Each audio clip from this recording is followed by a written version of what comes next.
Welcome into the Valley Season 3, Episode 3 review. The Santa Clarita Trail was the name of the episode. My name, though, is Mrs. Best. Welcome to my channel. Oh, y'all, I'm so glad it's Friday. It's been a crazy week. I am back in school.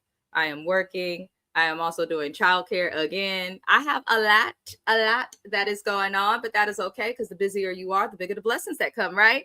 But let's encourage everybody before we get into the video. Please tap in with the co-host and Black creators that are in the Black Creator Spotlight that's always in the description of this video. Lots of them cover shows that I may not cover that you guys may like. Some of them also do panels, have discussions about things that impact the community, support each other. It's hard to get up here and do YouTube. So I do appreciate those who support me, and I'm trying to share the love and spread it. But also, we want to give a big welcome to all of our new subscribers. Also, welcome into our existing subscribers. I really do appreciate everybody. I believe I'm like 3 away from 800 subscribers, which is crazy. So I really do appreciate y'all for coming and listening and conversating and engaging with me about these shows, because it makes it that much better watching them, knowing you get to talk about them. Also, friendly reminder, if you like what we're doing on the channel, if you enjoy the video as you get through it, feel free to hit the like button on the way in, on the way out, midway through, however you so choose. And if you are really watching a lot of our videos or enjoy what we're doing on the channel, feel free to subscribe. If there's something you see that you would like us to cover, whether you're subscribed or not, I am always open to suggestions on things. Examples such as Ladies of London. You guys suggested I cover it, and that is why. But I do appreciate everybody. Now let's get into this episode with these colorless people. Now, we start the episode with Brittany and Kristen. They're going to a plastic surgery consultation. Day one VPR fans are aware that Brittany had a breast augmentation where she went from like B cups to triple D's doggone near. So everybody's always kind of felt like Brittany was dumb to get a boob job just because a boy wanted her to. But I think Brittany wanted to be on TV. I think she wanted to be in LA. She knew Jax wasn't nothing.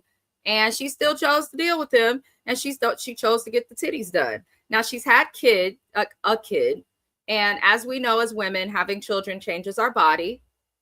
Nothing wrong with it. But Brittany wants a mommy makeover. If you're going to get a mommy makeover and you're overweight, I think it is smart to lose a little bit of weight first, like whatever you can. I think that's smart. I also think it's healthier. But, you know, Brittany, do you? Just don't forget the neck. Because if you don't lose weight and you get all this stuff fixed, but then you still got the neck of your old body, that's going to be a problem. But good for you, Brittany, with your mommy makeover. Her and Kristen are both getting Botox. And I thought it was just me, but I kind of felt like, this is the surgeon you went to with Jax? Is he the reason you look like this in the face now, Miss Brittany? I'm good, because if that's the case, find another doctor, boo, but maybe this guy's in her budget. But in this scene, Kristen kind of expresses how she appreciates time out with Brittany. She's having a hard time postpartum. I feel like this is going to be an ongoing thing this season for Kristen, which makes sense because she literally had a baby 3 months before these cameras picked up. So, of course, we're going to catch and capture her postpartum. So I am going to give Kristen a little bit of grace this season because the way she spoke about herself as a woman, I just felt for her a little bit, you know, like she says she doesn't like the fact that her hips are wide, her stomach's not flat, her body's not beautiful. She's got a little bit of trauma. Her sexual libido is gone. And I feel like with Kristen, things will be okay in the long run. But she needs to give herself grace. And in order to give herself grace, she needs to tell her primary care physician, her therapist, whoever she sees, I'm struggling with postpartum. Is this normal? I'm struggling. I think it's nice that women support each other through postpartum, but through supporting each other, Nia, please tell your friend to go seek some help. Please. I hope she gets over it, though, because you made a beautiful baby, Kristen. You're still beautiful. And you know, you're not going to like your body for a bit, but that's why it's important that the baby you made, like the person, it seems like Luke ain't tripping, but it's going to take her a minute to get back to loving herself. And I understand that. So I wish Kristen the best. But we're going to move on to the next scene. Unfortunately, the next scene involves Janet's pet. Now, I know some people may, you know, like Janet. I know some people may enjoy Jason. I actually really liked Jason season 1. I did. I didn't stop liking Jason until I saw that he lacked a backbone when it came to his wife. I can't get mad at Jason for defending Janet, though, because that is his wife, if that makes sense. But, you know, we see Janet's pet meet with Luke, which surprised me because Kristen do not mess with Janet or her pet. And Kristen was extremely vocal and passionate about that. But, you know, Luke basically asked Jason about, you know, the things that he said and did at the reunion, the name calling, all the crazy stuff. And Jason says that his issue with Danny was that he called Janet a liar. And I'm like, that's your problem? Is this man called your wife a liar? She is a liar.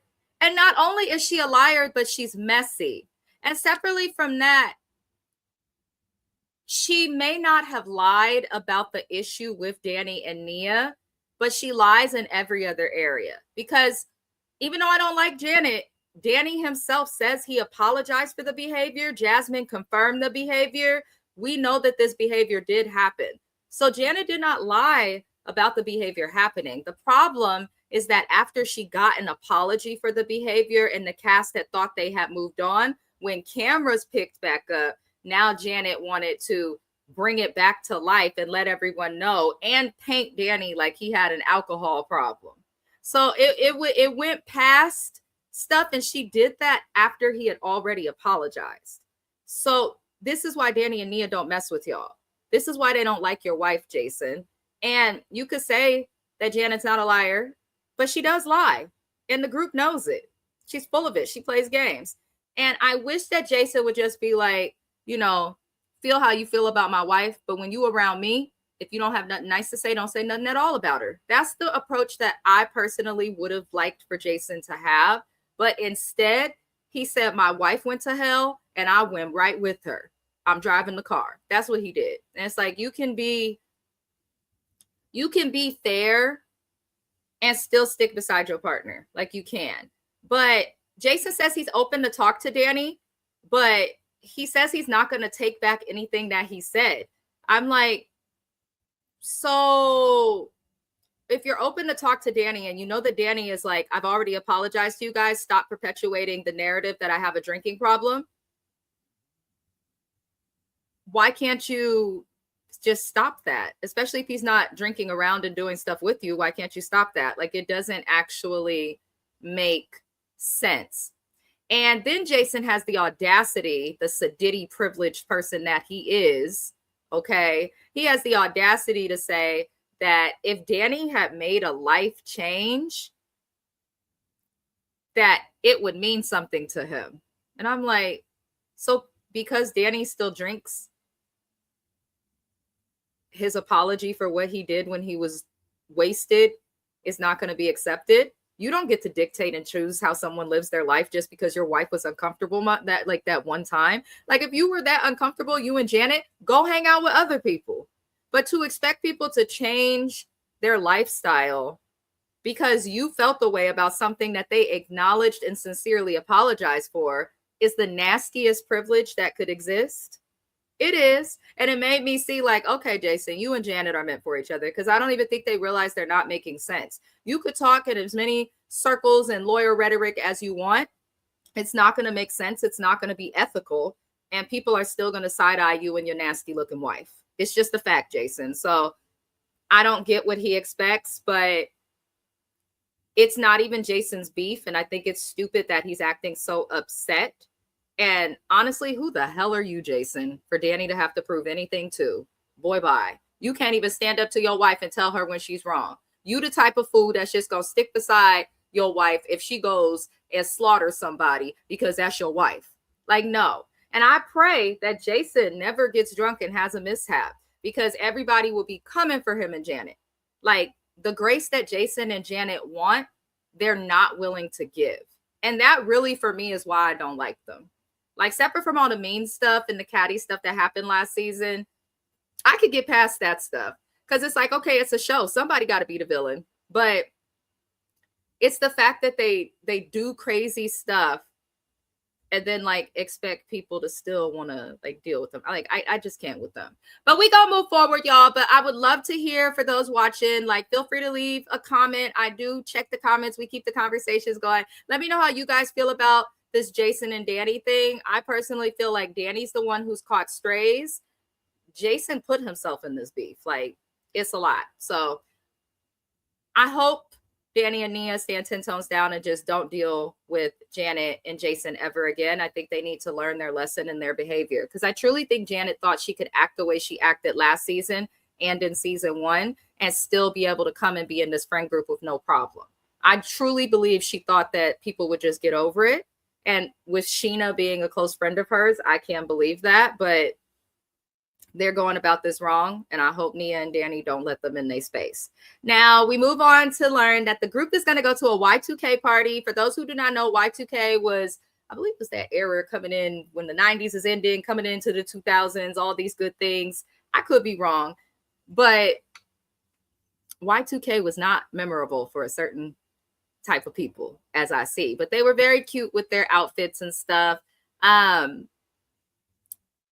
Now, at this party, Jasmine makes a comment talking about people in the group, and everyone's like, oh, have you seen Lala? And Jasmine makes a comment. She's like, well, she's someone in the group who, outside of the cameras, probably I wouldn't hang out with.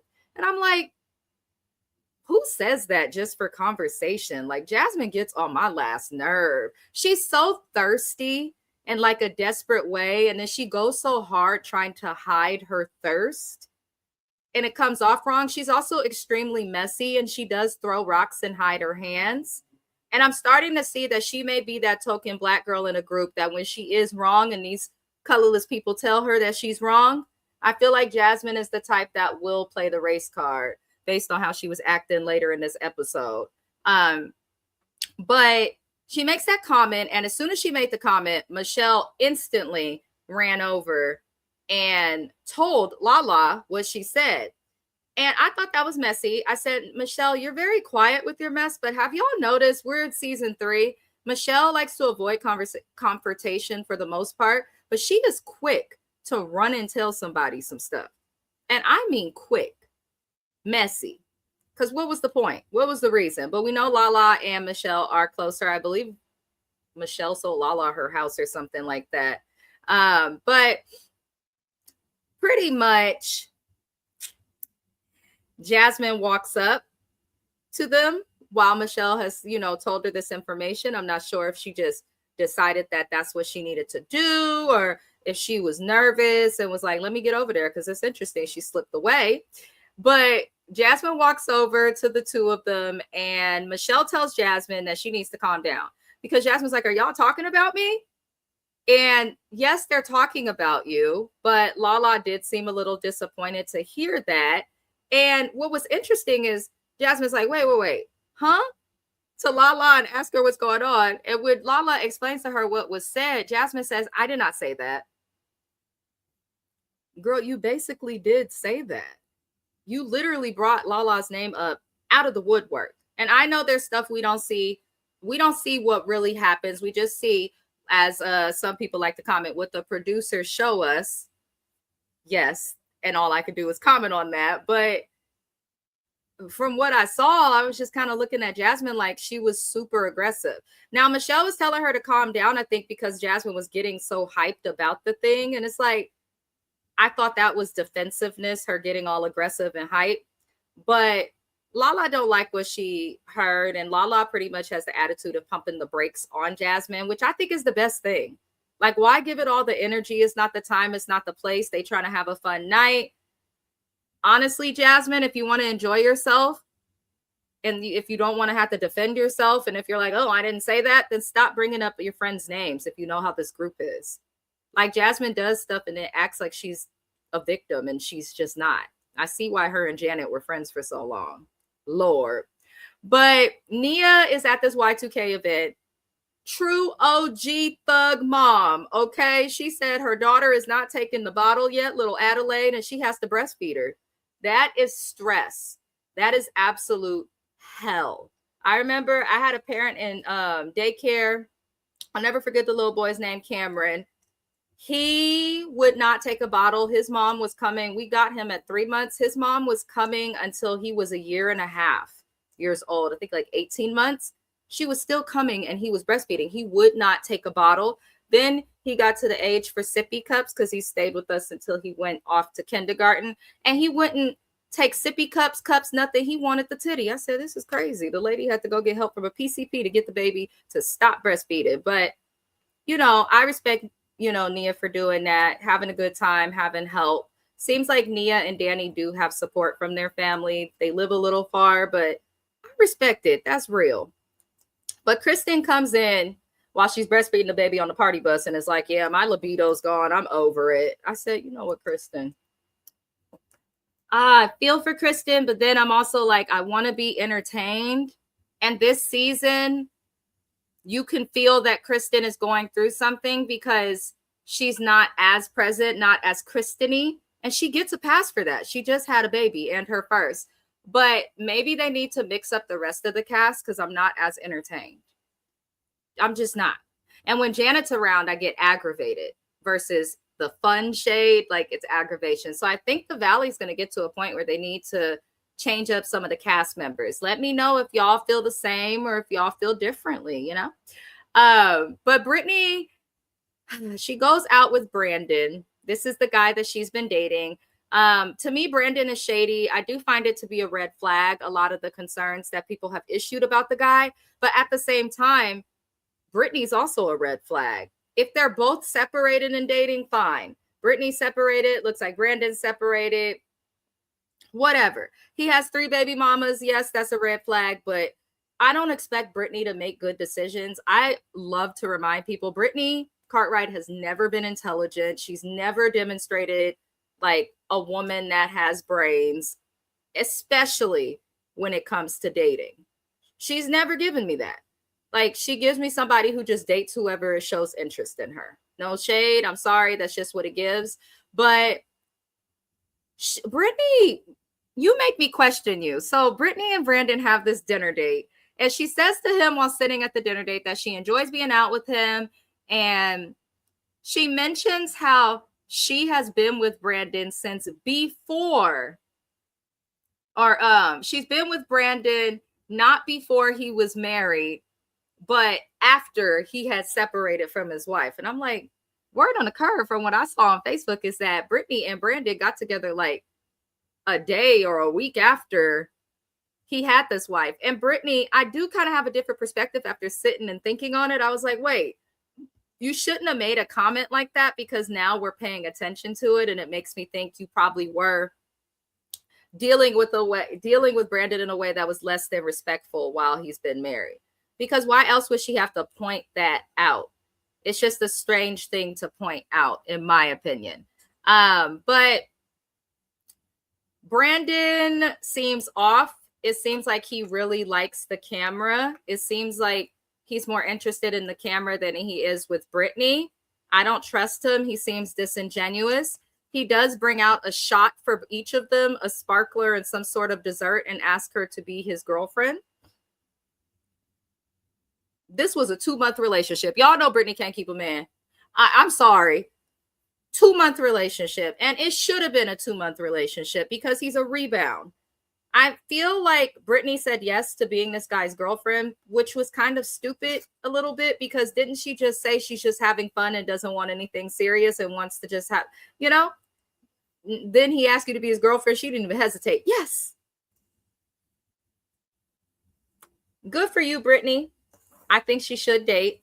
I don't think she should go straight into a big relationship after because I know her and Brandon aren't together in real time anymore. And that happens sometimes. But I don't care to see Brittany date after Jax. Like, no shade. I've never really cared for Brittany. As a Vanderpump Rules fan, Brittany came on and I was like, oh, a little sweet Kentucky girl. Okay. Nothing wrong with that. But then you just saw her make dumb decision after dumb decision after dumb decision. She's flip-floppy and wishy-washy with her friends. She's a quiet person that stirs the pot. She can't keep shit to herself. If she's not telling Jack someone's business, she's probably now telling Brandon everyone's business. If not Brandon, she's telling her mom. Brittany is not a person your information is safe with. And I just don't care to see her dating journey. I would rather see her like with Cruz, being a mom. Like, I would rather see her booking and working the gigs and doing stuff with her social media that makes her money. I want to see Britney do anything but date, because I feel like her introduction to us on television and her whole reality TV career has been aligned with who she's dating. And I could give a flying fuck anymore. Sorry, Brit. And I'm like, I want to like Brit. I want to be nice to Brit. I do, but I just feel like she's kind of getting like Kyle Richards treatment on the show. Like, I'm bored by her. But I think if she showed other areas of her life, that it would be good for all of us. Now, Danny and Nia are having a Western event. I saw cowboy hats, and Danny had this crazy ass accent. They're having it at their house in Santa Clarita. I love that they put a map on the screen so that we can all have an understanding of California life. Southern California is big. It's huge. The traffic is terrible. And I don't think people understand that the valleys that are down there, because there's the San Fernando Valley, the San Bernardino Valley. Okay. We have the Central Valley, which is up here near Northern California. We got a couple of them, but they're always situated far from like a metropolitan area, but not too far. So where Danny and Nia live in Santa Clarita, without traffic to get to the valley, is probably like an hour drive if you're not going too deep in the valley. With traffic, you're looking at 2.5, maybe 3 hours. Horrible. It's worse than a 405. I do not like that road. But Santa Clarita is like literally tucked off in the valley of a mountain. It's the first city you see once you go through the I can't think of the name of it, but there's like these mountains you drive through when you're on the 5 that connects like pretty much upper California to bottom. But once you get through it and pass through Big Bear and all that, you see Santa Clarita. So it's near LA, but it's really not close. But this is common in California, that you can get cheaper homes, as Danny explained there. In the Bay Area, people who want cheaper homes move to Modesto, Merced, Sacramento. Some people who are foolish move to Stockton. Ain't shit in Stockton. We made that mistake. We came right back. But this is, what people do, unfortunately, in California. Now, they're saving a lot of money on their home, but they're probably spending the money they're saving in transportation. And the group felt it. They said this is a road trip. But the road trip was interesting. Bring back putting reality stars in cars and stuff and filming, because it used to be going down back in the day in a road trip van or something on TV. And I like that they did this on this episode because it gave just the nostalgic feel. But on the road trip, pretty much Zach explains that he does not have an issue with Brit's dude Brandon, because everyone's been nervous about Brittany's boyfriend meeting Zach. He says his concern is Brittany and how she behaves in a relationship, which once again, Zach, you are spot on, because that is a genuine concern, because Brittany's brain cells don't exist as it is. But when a man's involved, they're really missing in action. At the event, child, in the other car, because the cast separated, my apologies, y'all, we see them discussing the issues with Jasmine and Lala. And pretty much Lala brings up the fact that Jasmine says things about people, but then denies the things when confronted and gets all aggressive and does the most. And I was going to actually agree with Lala. And I couldn't get to do that, because it's rare that I agree with Lala. But I couldn't get to do that because this fool, this irrelevant mosquito of sorts named Brandon, kept chiming in. I said, hold on, Negro. You just got here. Why are you commenting on their conversation? Especially as a man, I feel it's weird that you're so in tune with female drama that has not shit to do with you, not shit to do with your girl Brittany. Like, Brandon was just looking for a moment camera time, in my opinion. But he chimed in and he was like, well, I've met Jasmine a couple of times and she's been nothing but nice to me. Lala was bothered by that. And I would have been too, because it's like, when you first meet somebody or just around them a little bit here and there, like, of course they're going to be nothing but nice to you. Of course. Like, you don't know her yet to get anything outside of nice. Like, what? So I'm just like looking at Brandon like, please be quiet. Please be quiet in that back seat. But everybody gets to Santa Clarita after about 2.5 hours. And Of course, Brittany, like the dumb child that she is, I'm sorry, but the way that Brittany acted, she was so excited to get Zach around Brandon. And I'm like, this is childish. Make a big effort for your boyfriend to blend with your friend group once you've been with him for like a year or something like that. Make a good effort to have your man around your group if you're going to become engaged. But to bring a boy around who's not married and you're still married, who has 3 kids, 3 different baby mamas, you've known this man also, Brittany, for 10 years. So you've known him while he had a wife and now he's dating you. Okay, colorless Portia Williams. Like, there's a lot with this situation that's dumb. And I'm just looking like, Brittany, why do you need Zach's approval to date a man when you're an adult? And why was Brandon acting like he needed Zach's approval? I don't know. Like, it could be me. Please correct me. Hold Mrs. Best accountable, y'all. I'll never get mad at y'all for that. But let me know if I'm off or thinking or reaching. You know what I'm saying? Because I just felt like Brandon wants to be on camera and don't give a flying you know what about Brittany. But Danny and Luke have a talk at the party. Luke is asking Danny if he would be willing to talk to Jason. And Danny says he's not interested and wants to protect his peace and his family. He says that he has an issue with the fact that Luke is so friendly with his op. I said, okay, Danny, I now if you weren't filming the show, then I'd be like, that's a problem for Luke to be friendly with the op. Because you're filming a show, you can't really get mad at Luke for being cool with him. And it seems like Danny kind of realized that, but I could tell he was also a little bothered. But I don't know. I feel like for the sake of the show, just meet with Jason, hear what he has to say, I received that. And I just want to be cordial moving forward. We could be in the same space. We don't got to be cool though, but we could be in the same space. You don't talk about me and mine, and I won't talk about you and yours. That's all they have to do. Because I don't think Nia, Danny, Kristen, Luke, Janet, and Jason, I don't think they'll ever be that tight couples friend group again. But especially with Danny and Nia and Janet and Jason, they're never going to be cool again. They allege that man had an alcohol problem, was a reckless father, a terrible husband, aggressive, and not safe to be around when he drinks. I would never fuck with them again. I would never fuck with them again. Like, and I feel like Danny's on that hype, and so is Nia. And it seems like, just based on what happened when Nia and Janet tried to talk, it seems like Janet and Jason have the expectation of a 2-way dialogue and a 2-way apology. But see, when you do something so bad, it's unforgivable and it's also irreparable. Now, for the sake of the show, they need to just talk, agree to be in the same room, but agree also not to say shit about each other. Just engage when it's naturally. If it ain't natural, don't do it. Because these people, they're never going to get it. In terms of Janet and Jason, I think that Janet and Jason, let's say Danny and Nia gave Janet and Jason what they were looking for and everybody got back cool. I'm pretty sure that Janet would do something else to stir the pot further, because she's miserable.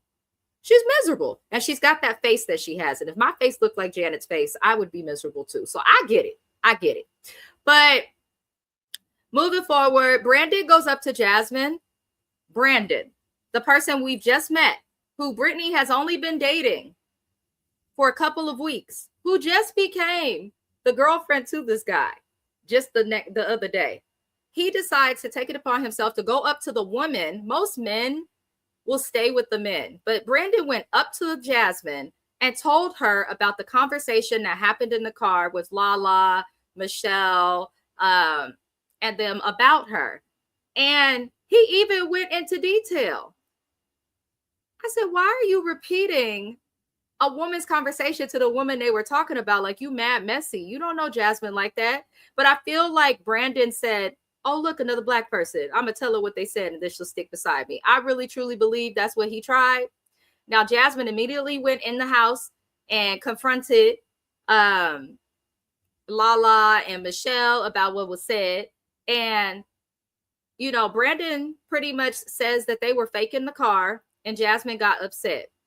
She's going off, asking everybody about it, going off in these people's nice Santa Clarita home, and she just was not listening to anything. I don't like people like this. Jasmine gets mad and then she goes off and she's yelling and not listening to anything anyone says and don't tell me to calm down and If you're going to be the token black girl, can you act like you got some sense, Jasmine? Because I'm really not feeling how you acted right now. And all of that really wasn't necessary. First of all, if you take a second and think before you react, which crazy ass Jasmine, you would see that it's a little strange that Brittany's man has come up to you. I would have ran to Brittany, not to somebody else. I would have ran to Brittany and been like, what is this about? Why is he saying this? Or I wouldn't have went in guns blazing like Jasmine did. I would have went in and been like, La, Brandon is telling me that you said this about me. Is this true? That's what she could have done. But instead, Jasmine goes off and does all this extra stuff. And the group feels like she's not listening. I also felt like how she reacted made her look guilty. It was almost like she was trying to go off so people would just stop asking her about it, because she did, in fact, say something about Lala that was not the nicest or most trustworthy. It didn't warrant all of this, though. Even Lala was like, I'll just keep her at a distance. So for Jasmine to be hollering and doing all this, I was like, girl, calm down. But the episode ends with Jasmine going off. She's mad. She's telling Zach, F off. Don't tell me to calm down. I said, Brittany's man made a mess. Zach, I'm starting to see why you were concerned about this boy, because Brandon pulled a Jax Taylor. He just did it without the booger sugar, and that's really it. He just did it without the booger sugar. They're essentially the same. They're just a different color and race. I mean, but obviously Brittany has a type based on what this guy did. He's messy because this is shit that Jax would do. Y'all don't remember Brittany and him when they was working through that divorce and still try to co-parent Cruzy? And Brittany was telling Jax stuff while beefing with him that was coming out last season. Like, Brittany's man, if she introduces a man, Brittany should be the person not allowed to have a man in the group, because obviously her men are just as immature and dumb as her and want to start drama. You went to this barbecue.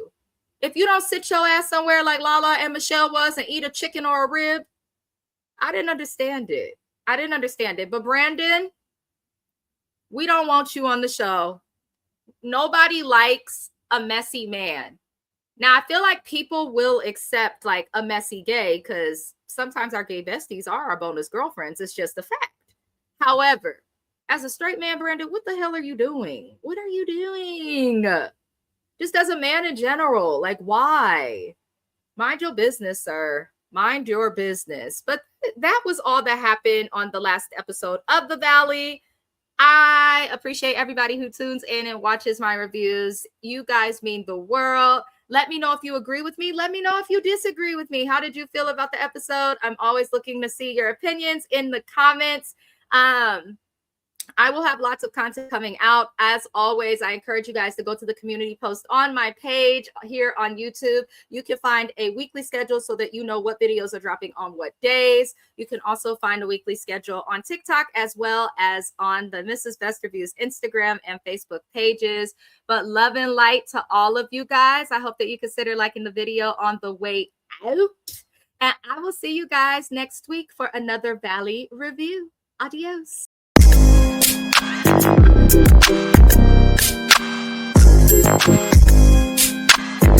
Thank you.